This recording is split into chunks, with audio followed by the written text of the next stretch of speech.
Baik, bismillahirrahmanirrahim. Assalamualaikum warahmatullahi wabarakatuh.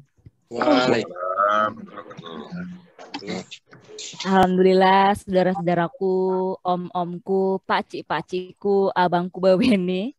Alhamdulillah kita sudah berkumpul di malam hari ini di acara Bincang Budaya Tutur Gayo, Pusat Kajian Kebudayaan Gayo. Yang dimana nanti akan di-MC oleh Kakak Husna Mayana, siswi SMK Negeri 1 Takengon, dan adik kita tercinta oleh Nadira Lukiana Hamdani dari siswi SDI Al-Azhar Kembangan. Dan tidak asing lagi kepada abang kita tercinta, narasumber yaitu Abang Yusradi Usman Al-Gayoni sebagai penulis buku Tutur Gayo. Baik, kepada Bapak dan Ibu semuanya, saya ucapkan terima kasih sekali lagi kepada saudara-saudaraku BWN untuk acara di malam hari ini yang tadinya diawali dengan MC kita dengan Kak Husnah Mayana karena kebetulan kakak kita ada di Takengon, Aceh Tengah dikarenakan jaringan yang kurang stabil. Jadi saya lengkapi antara MC dan moderator. Baik, sebelumnya pertama kali izinkanlah saya sebagai moderator atas nama Desi Arigawati. Mohon izin saya sebagai dosen di Universitas Pancasakti Bekasi. Baik, yang kami hormati kepada Pusat Kajian Budaya Gayo. Lalu yang kedua, seluruh para peserta yang hadir di malam hari ini untuk kesempatan yang berbahagia. Lalu nanti selanjutnya kita akan ada acara dari pemateri.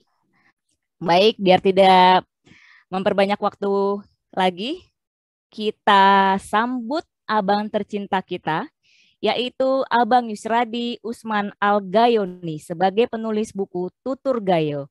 Waktu dan tempat kami persilakan. Ya, Assalamualaikum warahmatullahi wabarakatuh.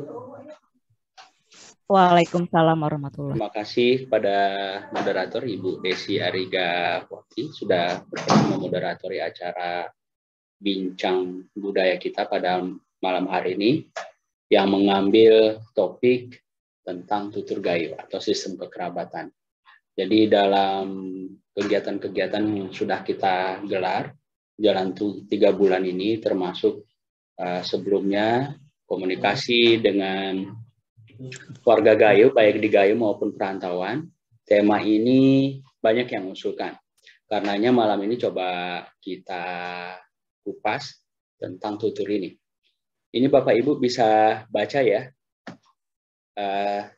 share screen di layar masing-masing. Bisa ya? Bisa kelihatan? Belum muncul lah Bang, baru kelihatan nanya file name saja. File name ya? Iya. Bentar.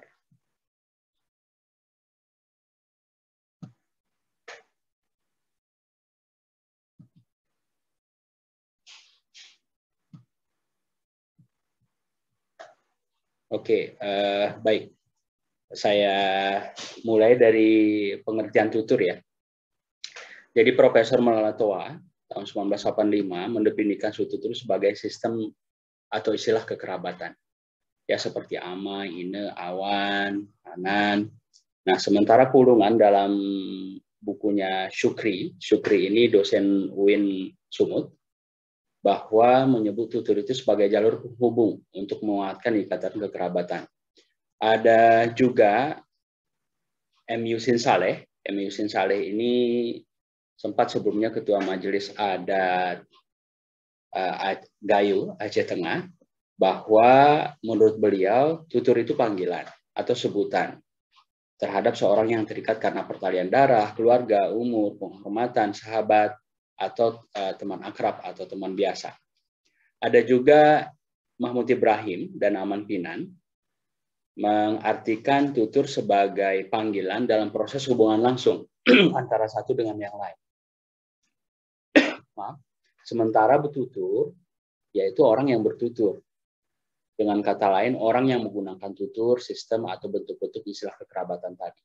Itu pengertian tutur. Kemudian, Bapak Ibu, kita lanjutkan dengan munculnya tutur. Jadi, munculnya tutur ini tidak berdiri sendiri dia. Ada faktor sosial yang menyebabkan kehadiran tutur ini. Di antaranya, yang melalui perkawinan, kemudian ada hubungan darah, belah, atau klan, juga ikut mempengaruhi munculnya tutur ini. Nah, termasuk terjadinya kecelakaan misalnya waktu pas di jalan. Nah, kemudian bertutur, artinya ada faktor, kalau saya membaginya ada faktor internal ya, melalui perkawinan tadi terbentuk hubungan darah, dan di luar itu. Nah, kemudian ini kurang lebih sama ya seperti yang saya sampaikan tadi, bahwa Emi Saumar menyebut bahwa munculnya tutur karena perkelahian, kemudian membantu seorang juga mengadopsi anak. Nah, sementara menurut, kembali lagi ke Pak Saleh tadi, bahwa ada beberapa istilah yang perlu kita perhatikan berkenaan dengan tutur ini. Bahwa pertama, pentalun. Maaf Bang Yusradi, izin PPT belum keluar ya? Iya, ini saya juga udah saya share, makanya coba saya bacakan aja. Iya ya, baik-baik. Ya, jadi ada beberapa istilah, ini saya bacakan, saya sampaikan yang penting-penting saja, nanti kita lebih banyak diskusi. Jadi ada beberapa istilah yang berkenaan dengan tutur. Pertama, pentalun. Nah, pentalun ini nama panggilan, walaupun namanya telah diresmikan. Nah, kemudian ada sebutan. Sebutan ini pengganti nama, tapi bukan untuk panggilan. Ada prasin. Prasin ini asalnya dari kata rasi. Jadi julukan seseorang akibat perbuatan atau kejadian yang melekat pada yang bersangkutan. Nah, kemudian ini juga penting saya sampaikan malam ini, klasifikasi tutur. Pak almarhum Mustafa Aka, C. Dewantara, Bayaku ya, kemudian nama C-nya, nama klubnya, maaf, mengklasifikasikan tutur, ada tutur patut. Nah, tutur patut ini pengertiannya memang dia tidak bisa berubah, karena sudah ketentuannya seperti itu. Misalnya, orang yang dituakan dari garis keturunannya disebut tutur atas, ya. Kemudian ada tutur mantut istilahnya. Tutur mantut ini berubah tiba-tiba karena sebab tertentu. Misalnya sebelumnya yang biasa dipanggil abang karena sudah tahu bahwa tutur sebenarnya amancu, maka beralih dari abang ke amancu. Ada istilahnya lagi tutur ikut-ikut. Nah, ini karena ikut-ikutan.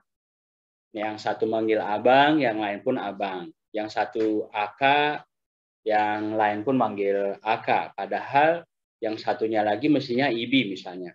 Ada menurut Pak Mustafa tadi tutur gasut. Gasut ini berubah-ubah. Kadang ama, kadang bapak, kadang ci, begitu. Nah, terus ada lagi Anwar. Anwar ini penyair dari Cek Kabinet, mantan anggota DPRK Aceh Tengah. Dan pendapat ini saya ambil dari penelitian tesis saya, seperti disampaikan Ibu Moderator tadi, bahwa 2008 ke 10 itu saya meneliti tentang tutur, nah kemudian menjadikan tesis. Dari tesis itu menghasilkan buku tutur gayo, termasuk tutur yang digaya luas. Jadi menurut Anwar ini, dia mengklasifikasikan ada tutur muperdu istilahnya. Ya, tutur muperdu ya karena memang ketentuan tuturnya sudah seperti itu karena hubungan darah tadi, karena perkawinan. Nah, kemudian museltu. Museltu ini karena satu dan lain hal. Ya, bisa karena perkelahian. Nah, kemudian tutur uru-uru ini sama seperti yang tutur ikut-ikut tadi, karena ikut-ikutan, hanya perbedaan istilah, substansi dan maknanya sama. Dan ini kaya sekali ya, Bapak Ibu, pembagian tutur kita. Jadi Aman Pinan itu membagi tutur ada 52. Mustafa Aka lebih banyak lagi, 63. Mahmud Ibrahim dan Air Hakim Aman Pinan ini lebih banyak lagi. Ada 161 bentuk tutur, dan ini dibagi lagi. Ada 140 kekerabatan dan 21 tutur jabatan. Tuturan jabatan itu mulai dari reju, betul, imam, pengulu, dan seterusnya. Nah, kemudian tingkatan tutur. Jadi ternyata dalam masyarakat Gayo itu ada 11 tingkatan tutur. Amaine, abang aka suderungku beweni. Jadi sebetulnya waktu pas tesis itu saya hanya menemukan 9. Jadi mulai yang paling atas itu titok atau keleng. Kemudian di bawahnya rekel. Kemudian entah, di bawahnya lagi munyang, empu, datu, awan, awan anan, kemudian ama atau eda, dan anak, kumpu, piut. Nah, jadi yang paling rendah itu adalah piut. Kalau dalam bahasa Indonesia cicit ya, kumpu, cucu. Jadi inilah 11 tingkatan tutur. Nah, kalau kita di Gayo rata-rata itu kita paling tinggi kalau misalnya dari piut itu piut, kumpu, anak, ama, awan, datu. Nah, paling keenam. Kita di Gayo paling kalau dari piut itu piut, kumpu, anak, amaine, awan anan, datu. Ya, datu rawan, datu banan. Paling kita 6. Jarang sekali yang sampai kita tahu sampai empu ya. Nah, karena memang faktor umur, kemudian perkiraan saya paling tua orang Gayo itu 100-an tahun kalau sekarang. Belum lagi persoalan kita nggak mencatat, orang tua nggak menceritakan silsilahnya, anaknya juga nggak menanyakan silsilah keluarganya ke atas bagaimana. Nah, ini tingkatan tutur. Jadi waktu pas sebelum sidang itu saya ketemu sama pakar terjemahan Inggris namanya Roger Tibel. Jadi pas saya kasih tesis saya ini, dia bilang, ini sistem tutur yang ada dalam masyarakat Gayo. Dia geleng-geleng kepala. Wah, banyak sekali, kaya sekali ternyata tutur Gayo itu. Nah, itu komentar dari Roger Tibel. Kalau Bapak Ibu mau browsing, ini salah satu pakar terjemahan dunia yang menurut beliau luar biasa, kaya sekali tutur kita itu. Nah, itu tingkatan. Nah, kemudian fungsinya, ini ada tadi menurut pendapat Emisa Umar, ada Mustafa Aka, ada Anwar. Nah, jadi saya simpulkan bahwa tutur dalam masyarakat Gayo itu berfungsi satu, menunjukkan kedudukan seseorang. Jadi ada yang rendah, ada yang setara, ada yang atas. Jadi jelas dia saat kita bertutur, abang ya pasti dia lebih tua. Nah, kalau misalnya Win, nah ini bisa sepantaran, bisa lebih muda. Kemudian menunjukkan rasa hormat. Tentu yang tua kita tuturi, yang lebih atas sebagai rasa penghormatan kita. Juga menunjukkan kesantunan dan memperkuat silaturahmi juga. Biasanya saat kita bertemu pertama kali dengan seseorang, kita abang, tengku, nah itu sapaan yang umum di tempat kita. Kemudian menunjukkan identitas jelas, apalagi ya tadi dari perkawinan, hubungan darah, kalau misalnya kita lihat dari keluarga besar ada pedih dan ralik. Nah, kalau dari pihak pedih ini laki-laki jelas tuturnya. Kalau dari perempuan itu juga menegaskan perbedaan tadi. Nah, seperti dari pihak ama, kita manggil ama, maka abangnya amakul. Kalau misalnya ada lagi amalah, kalau misalnya di tiang bungsu ama ucak, ama encu. Nah, sementara kalau dari ine itu dengannya disebut pun. Nah, sementara kakak atau adik perempuannya itu disebut we, encu. Nah, ini perbedaannya. Kemudian bahwa ini menunjukkan keberagamaan seseorang, bahwa seseorang ini mudet, bahasa Gayo mudet atau muperaturan, karena dia menggunakan tutur dengan baik dan benar sesuai konteks dan tempatnya. Kemudian menunjukkan hubungan, nah ini seperti saya bilang tadi, ya karena memang dasar perkawinan menunjukkan hubungan darah atau di luar itu, sehingga penggunaan tutur menyesuaikan dengan otomatis. Menunjukkan sapaan juga, ini yang berkenaan dengan penjelasan yang pertama tadi, mencegah konflik juga termasuk, penyangga kearifan sosial dan simbol budaya dan identitas etnik Gayo. Dan ada dua faktor utama yang mempengaruhi kurangnya penggunaan tutur di masyarakat kita, yaitu faktor internal, yaitu berasal dari masyarakat Gayo sendiri, dan faktor eksternal. Faktor internal itu, Bapak Ibu dan peserta bincang tutur pada malam hari ini, karena memang orang Gayo tidak semuanya mengajarkan kepada anaknya tentang tutur ini. Kemudian tidak dipakai, mulai beralih, mulai ditinggalkan ke tutur non Gayo, seperti ama ke bapak, kemudian ke papa, ke abi, dan seterusnya. Dan juga tidak dipelajari. Ini faktor kita di internal sendiri.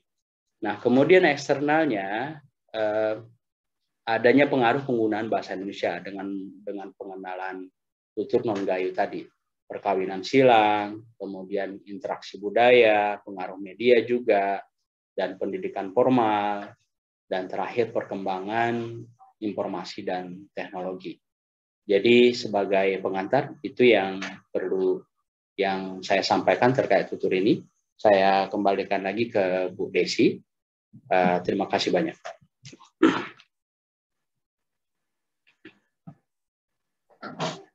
Oke, baik.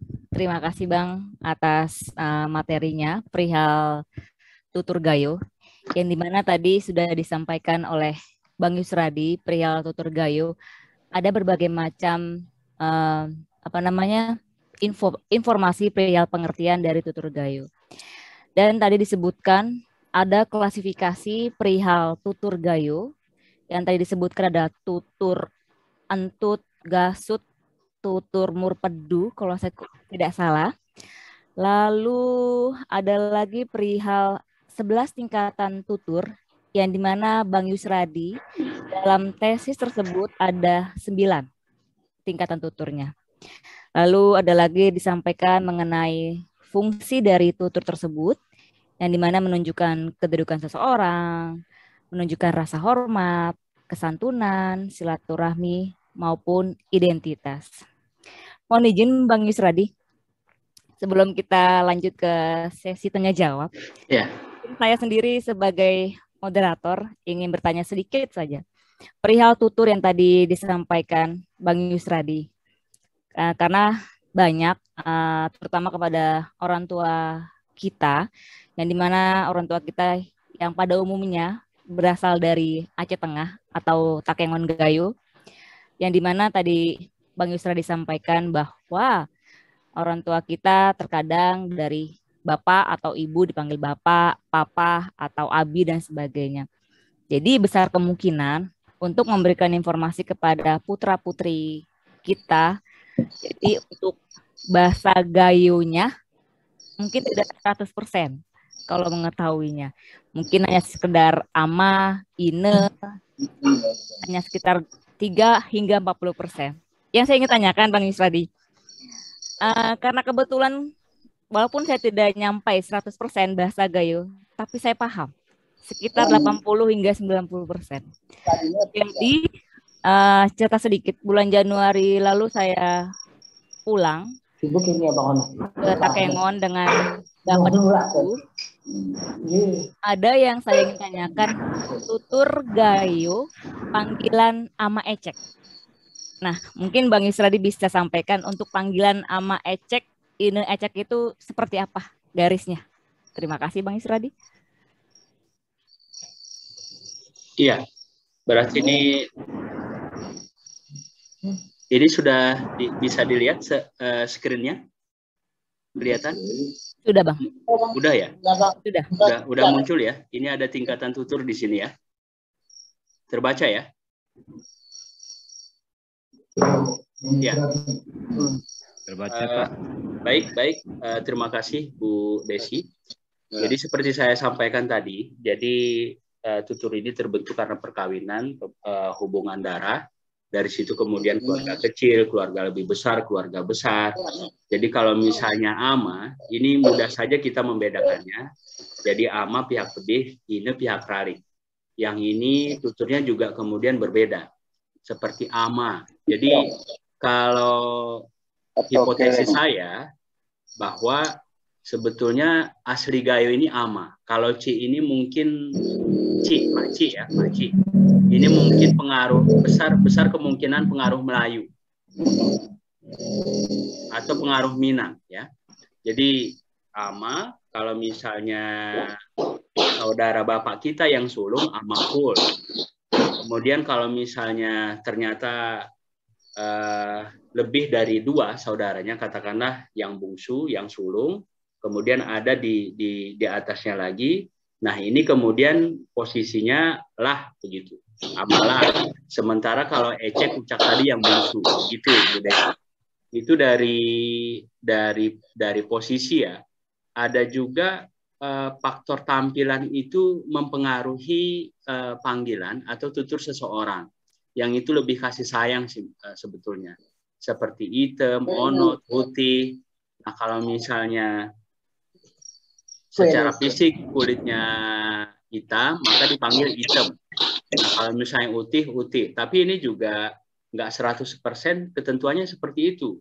Nah, misalnya ada yang putih orangnya ternyata dipanggil hitam gitu. Nah, ada yang sebaliknya. Jadi itu juga mempengaruhi.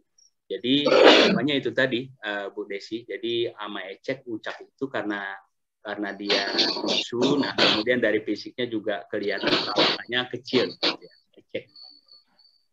Baik. Berizin Bang Yisradi.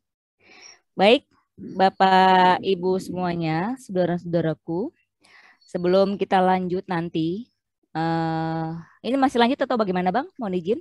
Langsung sesi tanya jawab aja, diskusi. Mungkin sebelum saya tanya jawab kita ke adik Nadira dulu. Ya, Naya dulu baca puisi. Iya, baik, ada adik Nadira Lukiana Hamdani. Adik.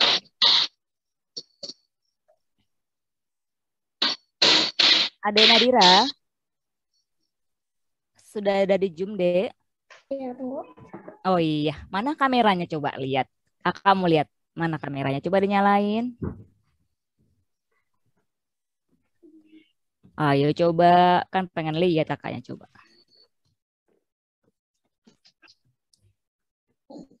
Oke, sudah siap ya, Dek Nadira Lukiana Hamdani.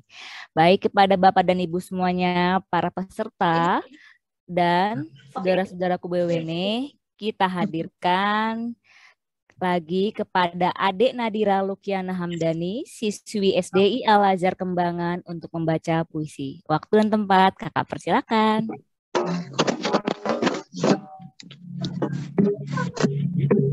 Sakar dia kan lagi ini prepare namanya Eviza. Siapa deh? Kenapa nggak ada? Tunggu dulu.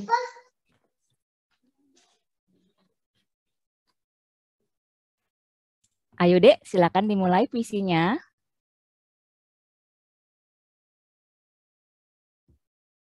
Indahnya negeriku,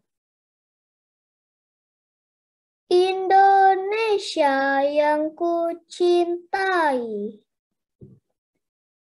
beragam-ragam budaya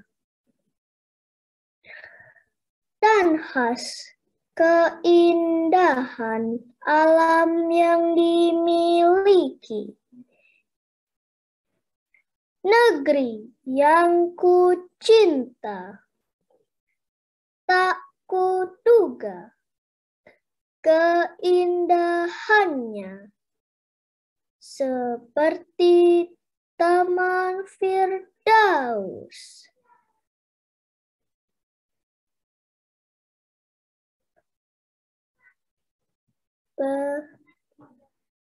Beribu-ribu pulau dengan adat istiadat yang ada. Oh negeri yang ku cinta, akan kujaga keindahanmu. Demi Indonesiaku.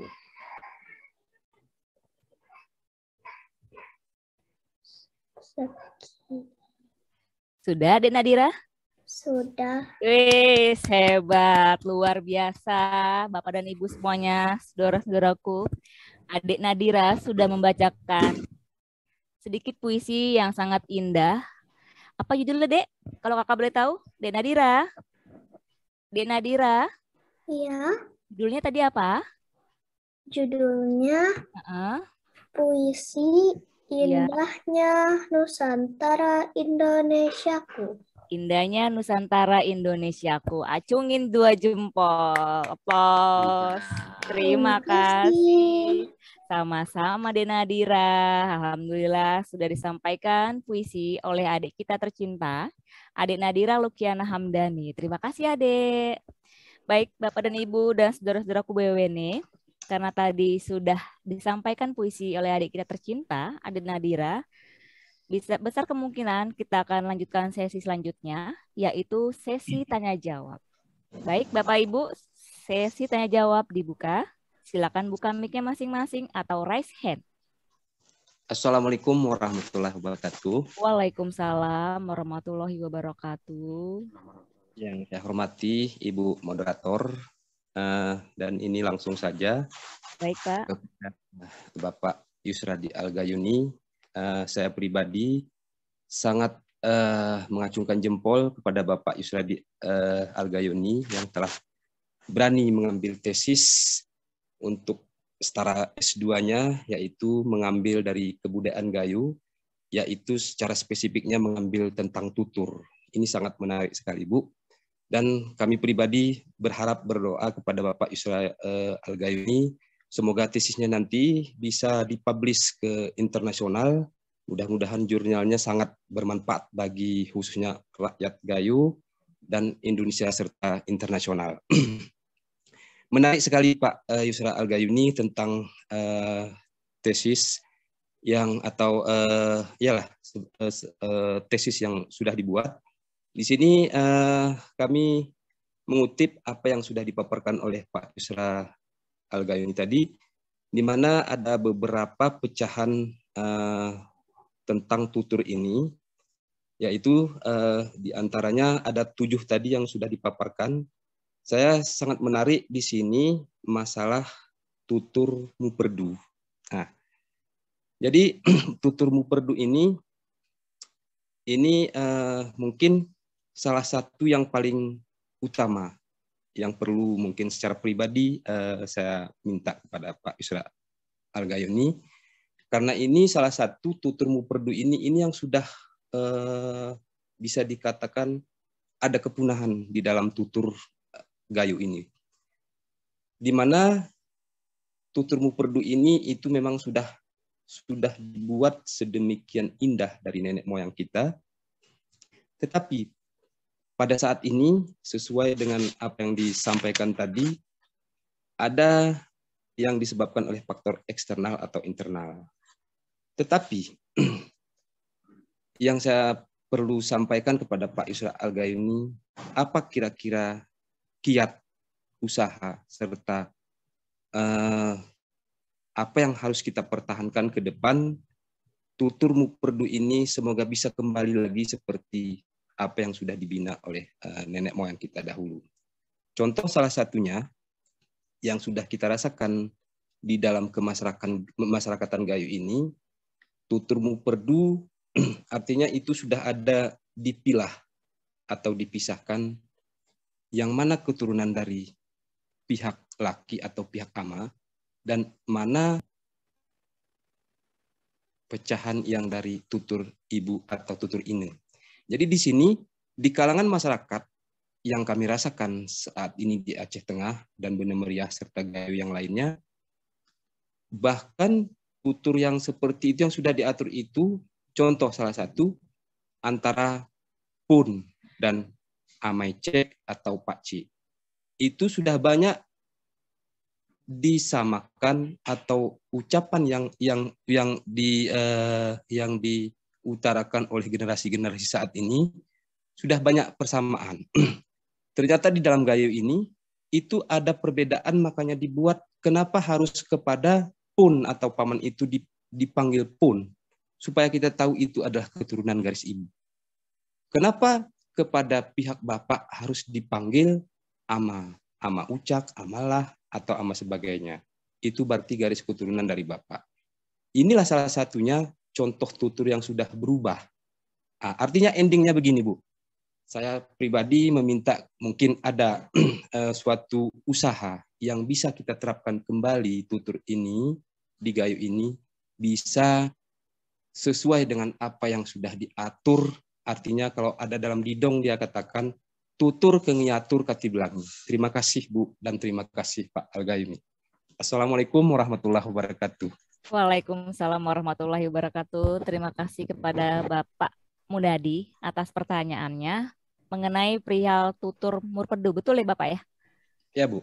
Oh ya, baik Abang Yusradi, Ya. mungkin bisa dijawab, silakan. Ya, terima kasih Pak Mudadi. Jadi, terima kasih Bu Moderator. Ini sudah